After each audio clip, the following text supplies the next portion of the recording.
Boa tarde, galera. Boa tarde, boa tarde, boa tarde. Estou aqui novamente, sua professora Talita, que estarei ministrando com vocês a história. E eu quero que vocês já entendam como que nós podemos perceber a história na vida prática. Como que o Enem tem cobrado os temas de vestibulares vinculados tanto à história do geral como à história do Brasil.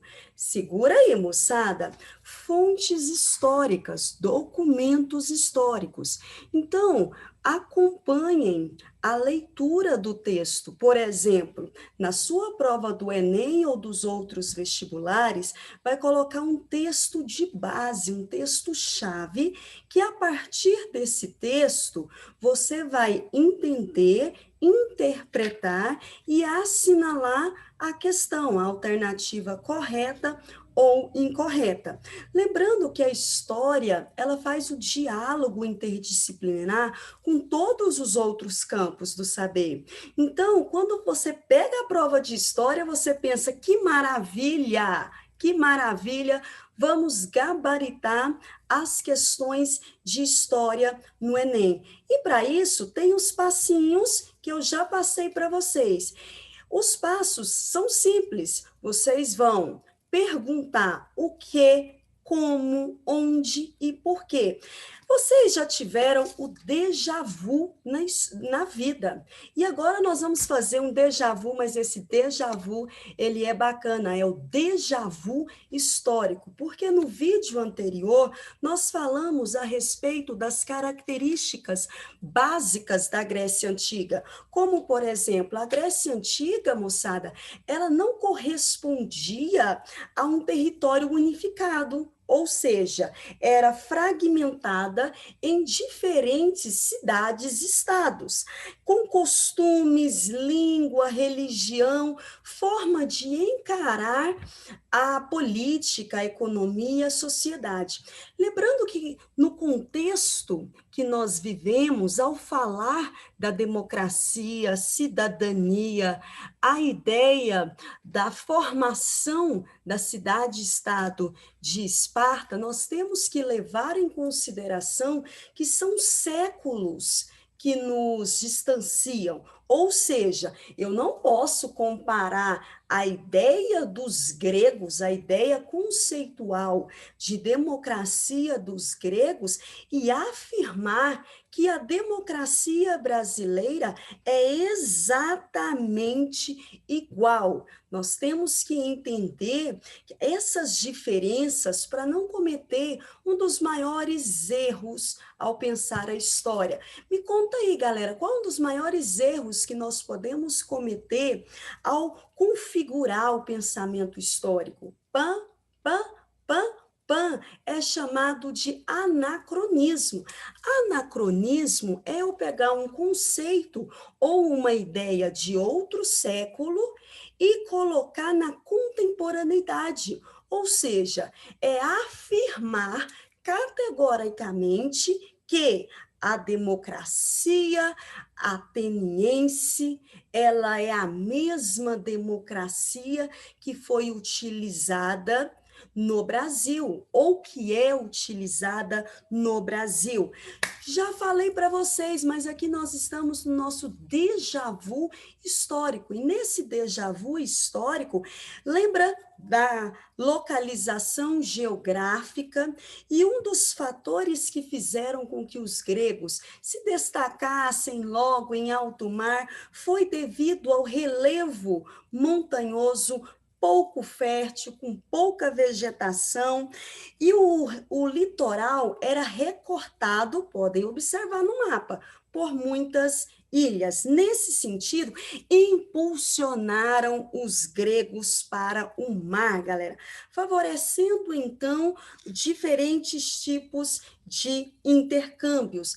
Nessa perspectiva, e nesse vale a pena, quem nunca assistiu uma novela duas vezes ou um filme, nesse nosso déjà vu histórico, nós temos a divisão das fases do pensamento grego.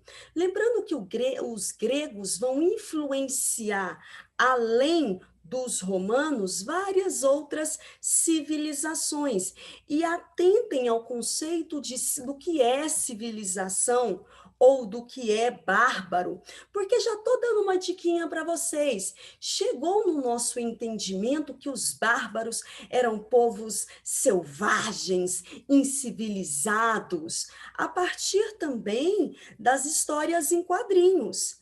Mas nós, na história, nós aprofundamos em muitas perspectivas e nós entendemos que os gregos eram aliás, os bárbaros eram as pessoas que não compartilhavam os mesmos costumes, a mesma religião ou até a mesma língua. Olha o conceito importante, galera, para nós pensarmos do que é bárbaro e do que é civilização. Na ótica cunhada pelos romanos, tudo que eram diferente dos romanos receberam o termo de bárbaros. E pensando na Grécia Antiga, nós não estamos falando da Grécia com as tensões do século XXI, não estamos pensando na Grécia num contexto que coloca em evidência o turismo. Nós estamos potencializando uma história e mergulhando nessas profundezas da história de tentar entender o sentido da história. E isso já foi debatido, vocês podem encontrar essas questões tanto na filosofia, na sociologia ou na história, o sentido de pensar a historiografia, o sentido de estarmos amparados por documentos. Então, nós vamos pensar nessa divisão do contexto, lembrando, galera, da divisão conceitual dos estudos. Epa, como assim, professora? O que é isso, divisão conceitual? Divisão conceitual, você já parou para pensar que desde quando ingressamos na escola, são muitos conteúdos de história. E para facilitar a compreensão desses conteúdos, dividiu-se tradicionalmente a história em antiga, média, moderna e contemporânea. E nessas aulas iniciais, estamos falando da história antiga, que vai até a queda do Império Romano. E depois nós temos Game of Thrones, mais especificamente pensando no contexto medieval. Diante disso, hoje nós vamos explorar o que foram esses períodos, porque eu já sei que vocês deram uma lida, eu preciso da devolutiva de vocês com as perguntas, o que ficou confuso, onde que se perdeu nessa linha histórica. O período pré-homérico, pré, ele significa que é antes. Por exemplo, quando eu falo da pré-história, lá, tchutchá, na pré-história, eu ouvi dizer que o homem é neolítico, mas vai se desenvolver e acabou a pré-história com a escrita. O que nós podemos perceber? Nesse período pré-homérico, nós partimos da ideia essencial de analisar que as informações que nós temos a respeito desse contexto está muito vinculado a ideia de fontes históricas. Então, nós vamos pensar na relação entre a arquitetura, por exemplo, quem nunca ouviu falar de Teseu e o Minotauro? É nesse contexto histórico, moçada, que nós trabalhamos a respeito de pensamentos muito diferentes dos nossos.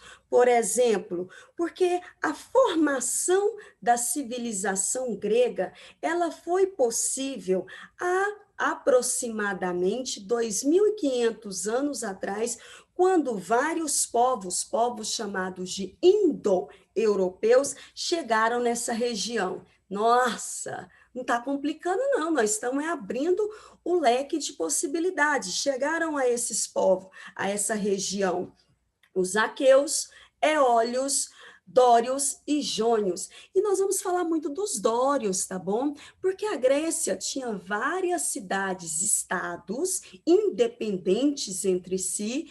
Entretanto, na perspectiva de análise, o que tem sido reportado nos vestibulares é voltado principalmente para Atenas. E aí nós vamos trabalhar com música. Mirem-se no exemplo das mulheres de Atenas, elas não têm gosto ou vício e nem vontade. Então, em contrapartida, nós vamos falar o povo com sangue no olho, os espartanos, uma formação bélica. A civilização cretense, o que nós podemos potencializar da civilização de Creta, mais especificamente? Nós podemos pensar na influência do rei, que ele era visto como líder religioso e político. Existia o palácio ele era o centro, um centro tanto social, político e administrativo. E nós temos um conceito chamado de talassocracia. Talassocracia significava que todo o poder desse rei, todo o poder do governo vinha do controle que tinha no mar. Então, nós estamos num contexto histórico, moçada, da antiguidade. Antes de Cristo, cerca de 2700 e 1550 antes de Cristo. Entretanto, vocês podem estar indagando, mas por que eu tenho que entender todo esse processo? Porque é a partir de toda essa construção do pensamento grego e vai influenciar na filosofia, na sociologia, no que nós entendemos de história. Lembrando, galera, que a ideia é gabaritar todas as questões de história, porque uma questão, e eu falo por experiência, viu, galera? Vai ouvindo aí. Uma questão nos coloca em uma segunda fase ou nos tira de uma segunda fase. Então, vamos lá. A civilização cretense, o poder estava vinculado à talassocracia. Fala comigo, mexe essa boca. Talassocracia, que o poder do governante vem do controle do mar. Além disso, o que nós podemos aprender com a civilização minoica? Muitos dos valores culturais ou características dos próprios cretenses serão incorporados na civilização minoica. Nessa perspectiva, nós vamos também relacionar com a ideia da escrita. Por quê, professora? Porque vocês já sabem que a passagem da pré-história para a história é sinalizado com a escrita. Entretanto, nós tivemos diferentes formas de escrita e nós iremos aprofundar em todas essas questões. Então, galera, o que nós estamos fazendo nesse momento é pensar as contribuições da antiguidade, das influências da antiguidade. Por exemplo, a civilização micênica, característica politeísmo. Essa será uma semelhança encontrada em diversas civilizações na antiguidade, porque a passagem do politeísmo para o monoteísmo será configurado na história do povo hebreu. E temos como um documento histórico, filosófico, político, pensando então na Bíblia como uma fonte para nos fazermos entender como era o pensamento dos egípcios e como o monoteísmo mudou a história da sociedade, do mundo, chegando até nós. Então, várias civilizações, é importante nós termos uma ideia de uma linha histórica de como são esses processos. Por exemplo, desde a pré-história, entendendo a ruptura ou a passagem da pré-história para a história e as características essenciais da Grécia, das outras civilizações, porque é a partir delas que nós vamos conseguir consolidar o nosso conhecimento na perspectiva histórica. Então, vocês podem perceber que é muito comum e recorrente também nos vestibulares o uso dos mapas, que nos potencializam a interpretar esse documento histórico. Eu percebo que quando o documento histórico no Enem é uma música, o povo bate palma. Quando é um diário, bacana. Quando é uma foto, tudo bem, tá tranquilo. Entretanto, quando chega na análise dos mapas, há um certo distanciamento ou há um certo problema na análise de mapas. Então, nesse mapa, nós podemos observar, a partir das diferentes cores e a partir da legenda, os palácios e as principais cidadelas, nós podemos perceber onde e quando ocorreu, então, a extensão das áreas culturais. Nós podemos entender que o mapa também nos possibilita um diálogo com a história. Não existe mais, moçada, aquela ideia do diálogo, cada disciplina no seu próprio lugar. Não. Nós vamos perceber que a prova do Enem, ela gosta de fazer esse diálogo com outros campos do saber. E de acordo com essas invasões que ocorreram, nós podemos perceber, por exemplo, que os dórios vão influenciar diretamente na história dessas duas cidades-estados que se destacaram. Por exemplo, os dórios, povos extremamente bélicos, deram formação ou deram a construção da cidade-estado de Esparta. Já os jônios, que poucas pessoas potencializam ou quase não ouvimos falar, entretanto, os jônios fundaram a cidade de Atenas, que é feita em homenagem à deusa Atena, considerada a deusa da sabedoria. Então, já vamos pensar nesses processos históricos, sociais e culturais. Como que fica, professora, para uma melhor compreensão do conteúdo, já que nós não estamos aquela ideia, aquela troca de energia, o olho no olho?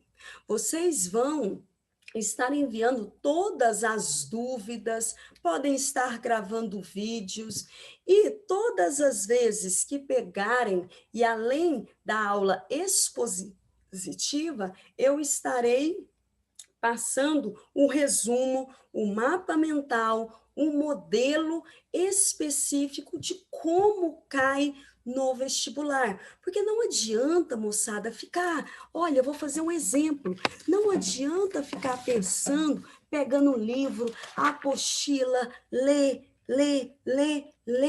Nós temos que entender o conhecimento teórico e depois partir para a prática. O que é a prática, professora Thalita, do meu coração? Resolução de exercícios, porque nós aprendemos lendo, mas nós fixamos e aprendemos muito mais com a resolução de exercícios. O que eu oriento?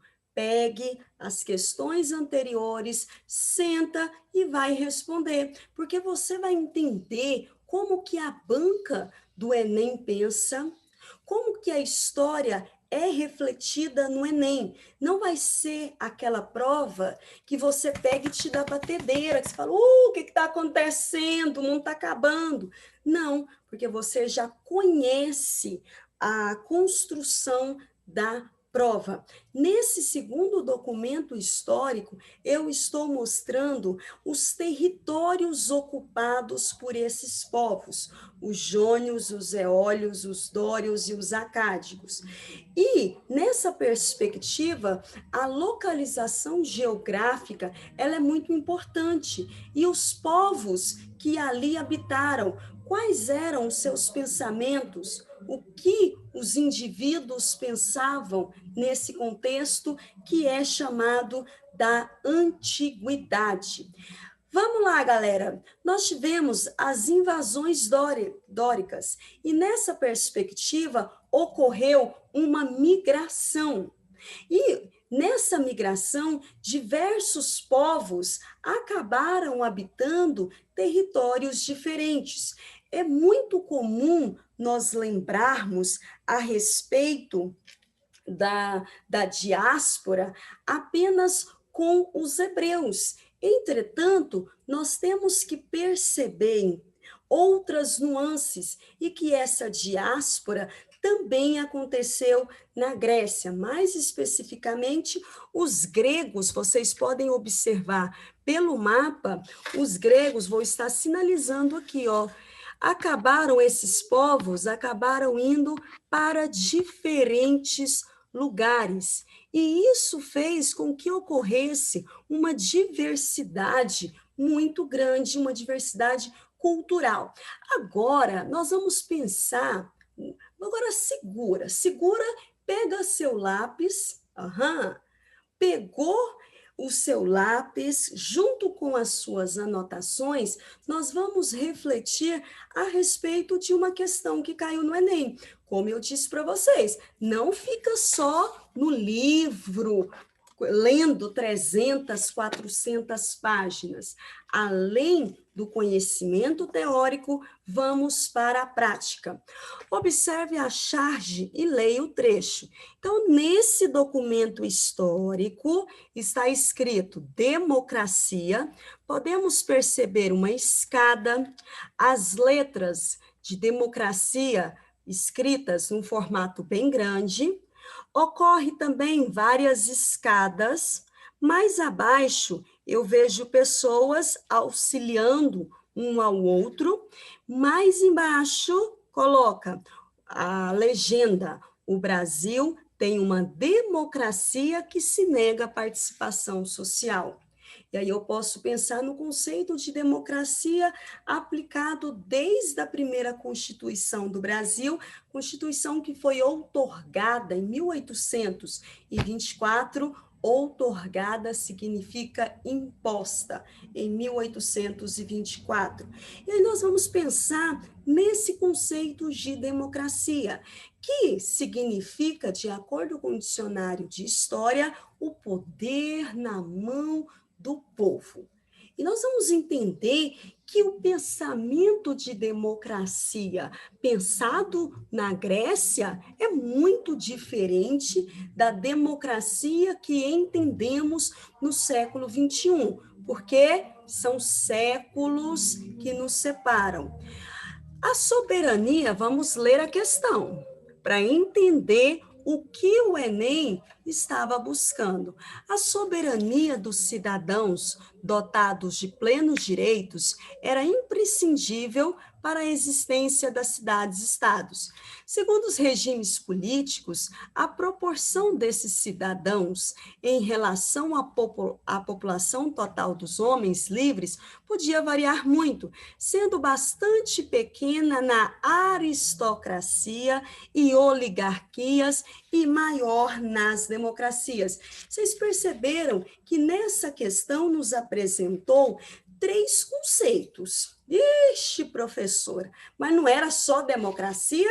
Lembrando que eu disse para vocês que é o diálogo, e quem escreveu foi o professor Ciro Flammarion Cardoso, professor excelente de história. Ele é professor de história na universidade, e nós vamos pensar, então, nesses conceitos. O que significa pensar, então, já pega e sublinha alguns termos que você pode ter dificuldade, como, por exemplo, a palavra É democracia. A democracia, ela significava o poder na mão do povo. E a origem da democracia foi na cidade-estado de Atenas. Ela recebeu esse título de democracia, mas nós entendemos que a crítica que se faz à Grécia Antiga é que pouquíssimas pessoas, mais especificamente tratando-se de Atenas, tinham o poder. Ficavam excluídos as mulheres, os estrangeiros e os escravos. Lembrando que o conceito de escravidão na antiguidade, ela é diferente do que ocorreu na modernidade, com as grandes navegações e com o processo de colonização portuguesa nas terras brasileiras. Oligarquia. Oligarquia significa o poder concentrado nas mãos de poucas pessoas. Lembrando que em Atenas nós tínhamos os cidadãos. Para ser considerado um cidadão em Atenas, deveria ser filho de pai e mãe ateniense. E acreditava-se que por volta do século V antes de Cristo, havia cerca de 30 mil cidadãos atenienses. Os metecos têm a divisão social. Eu fiz uma pirâmide no qual nós vamos aprofundar nessas questões. Os metecos eram os estrangeiros que não tinham direito de atuar na vida política de Atenas, não tinham direitos políticos ou não exerciam cargos políticos. Dedicavam-se às atividades principalmente vinculadas ao comércio e ao artesanato. E os escravos, como eu disse para vocês, a ideia de escravidão aplicada à antiguidade, ela é outra, moçada. Lembrando que a história, ela é um processo contínuo. Quem eram os prisioneiros? Eram prisioneiros de guerra e também por dívidas. E, obviamente, quando nós falamos da ideia de escravidão, não tinham a liberdade sobre a sua própria existência.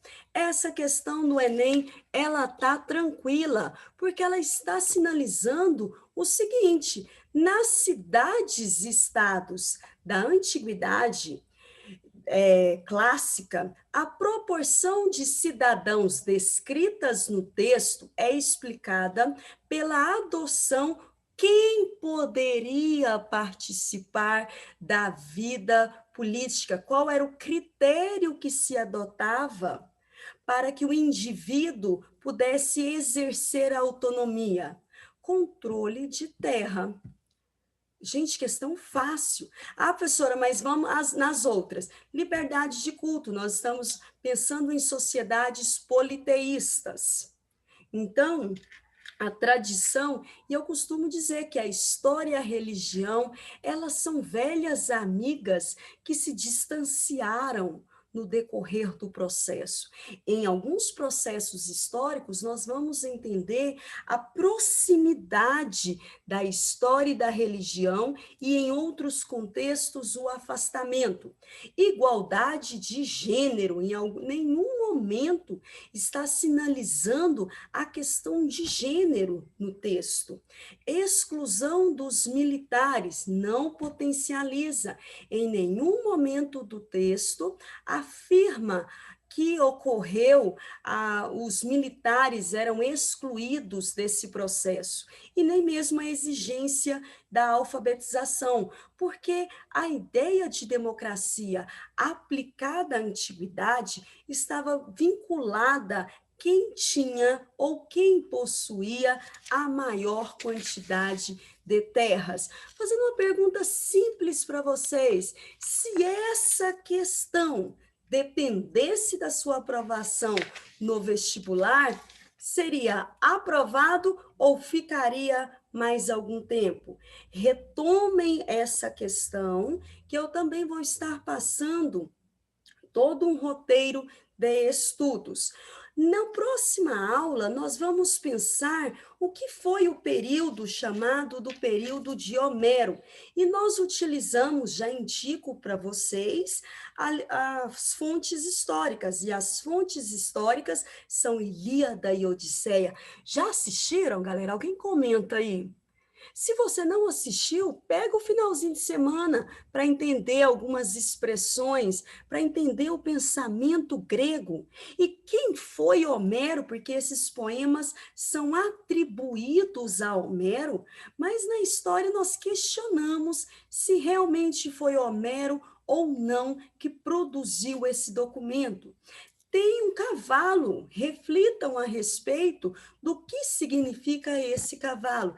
E na nossa próxima aula, que será em breve, estarei trabalhando as ideias de Esparta e Atenas. Moçada, não desanima, preparação. Beijos, beijos, beijos, beijos de luz. Até a nossa próxima aula. Beijo, beijo, beijo. Até a próxima. E nos encontramos firmes, firmes, firmes. Com a mãozinha, tchauzinho.